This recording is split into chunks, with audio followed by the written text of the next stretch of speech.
This is the match that introduces the new season. We'll be waiting to see who comes out as the winner of this tie. And now in studio with me, I'm joined by Christine Muthamia. We are going to talk about Dream Football and what Dream Football is all about and why youngsters who play football in the country may soon get a chance of applying their trade in Portugal. Good afternoon, Christine, and welcome to Scoreline. Of course, people will want to know first things first, what's Dream Football? Dream Football is a football scouting agency for children between the age of 4 and 16. Mm-hmm. So how we began is, one, it's tech-based. Mm-hmm. So I love technology. Yes. So I went for a tech conference, Web Summit in Lisbon, and I happened to bump into the people who run Dream Football in Portugal. Yes. And they were showcasing under tech in sports. Mm-hmm. So we had this long conversation, and they were very friendly people. And when we were there, the children who got into Benfica and other teams. Mm-hmm. So I asked them, would you want to do this in Africa? And he says, why not? Mm-hmm. So that's how the conversation began, and we were licensed to run Dream Football in Kenya, in Africa in general. In Africa. Yes. How long has it been around? This is our first season. We started this year in June, mm-hmm. But we hope to have 2-3 more seasons or go on indefinitely.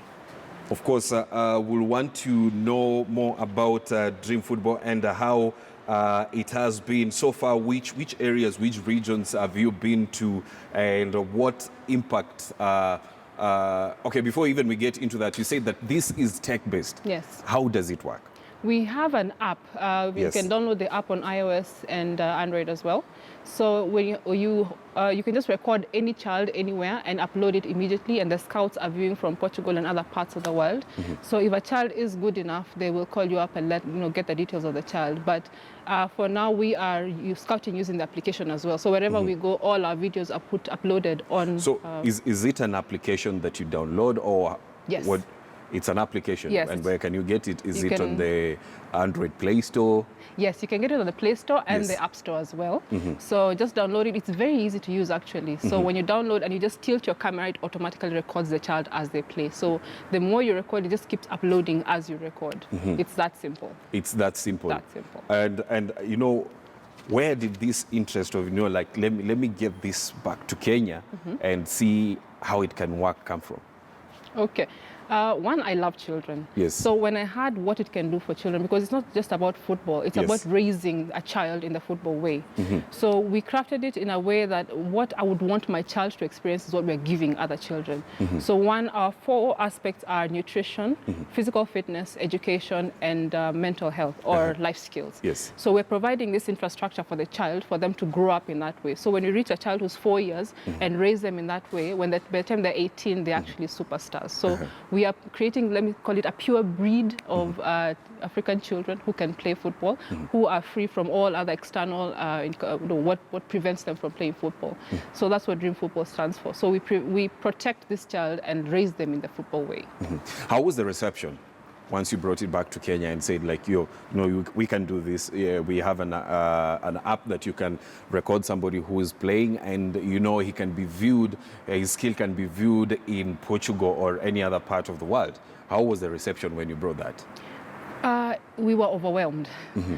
First of all, the first time we went out to schools, yes. we found, first of all, there are schools that have teams that are organized. Yes. So that was easy for us to get in at first. Mm-hmm. But now we get requests on a daily basis. I run this academy, come visit us. We mm-hmm. have this team, come visit us. And let me tell you, when you go and set up anywhere, mm-hmm. anywhere, just throw a football in the field, children show up from nowhere. Even 1,000 children show mm-hmm. up. So it was overwhelming. It still is overwhelming. Yes. And I was very humbled to realize that people do love football indeed. Mm-hmm. It's a way of life for some people. Mm-hmm. So we decided to we do it small this time and upscale it every year and see how far we can go. Mm-hmm. Yeah. You've partnered with the primary schools across the country. Mm-hmm. How has it been working with these primary schools? Working with them is actually easy. You know, first of all, schools are very organized. They have rules and all, so it's easy to go into a school. You're given a set time. You go and set up in the field, and the football teams just show up. Even those who don't play football will actually come and play. And more so, we have a partner, Blue Band, that actually offers breakfast for them. So nutrition-wise, they are catered for. So before we go there, they make sure that they are given breakfast, a good breakfast. So by the time we get there, they have enough energy to actually play. So partnering with the schools has been extremely, it's very fulfilling. We actually went to the KPSSA games, KIPSA games, courtesy of the Kenya Primary School Sports Association. And we actually managed to scout about 15 children in Meru. So the reception from primary schools has been very, very good. Very, very good. Yes. That's when you talk about the reception from primary school. You said the target is the age of 4 to 16. Yes. Why? Because by the time they're 18, they're already grown. We don't want to exclude the 18-year-olds, but we want to raise a child. A child will adapt to whatever you give them. So if you find a child who's 4 years and they're interested in kicking a ball, and you raise them like that, and you give them the proper training they desire, the proper nutrition, education, and everything we stand for, make sure they're taken care of health-wise. By the time they're 18, they're actually superstars. Yes. Yeah. So my friend Ronald Okoth, who's standing by, of course, plays for Sofapaka. I cannot have a chance of being scouted by that. We were talking about the link between Dream Football and Luis Figo. Yes. How is it, and you know, how is the partnership between Dream Football and Luis Figo? Okay. Of course, he's a legend in the world of sport, but how is the partnership? Dream Football Portugal is owned by Luis Figo. So he personally looks at those videos that we upload. So him and other people, there's Ronaldinho, there's Scolari, there's a few others that he's called upon to actually, when they need to get the talent, actually look at the videos by themselves. So this is essentially co-owned by Luis Figo. And in November, when the kids are going to Portugal, we're looking for a final 14. Maybe I'll take you through the journey of Dream Football. But we'll get the final 14 who now will be hosted at the Luis Figo Academy, where they'll be given kits, they'll be given training for a week, and they'll also get a chance to get scouted into other La Liga teams. So that's how Luis Figo comes in. Do you feel like people know how big of an opportunity this is for them? I don't think they realize how big this is. Yes. And we are also realizing, the dream is also becoming a reality for us as well.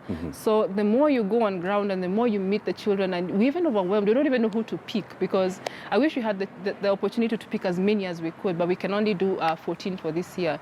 But I don't think people realize how big the opportunity is in football and in Dream Football as well. But I hope they will get to know how big this dream is. Yes. You wanted to take us through, you know, how it has been for Dream Football going around the country, and you know, educating people on the importance of uploading their videos to these scouts. If you can take us through that. Okay. So the target was to go county by county.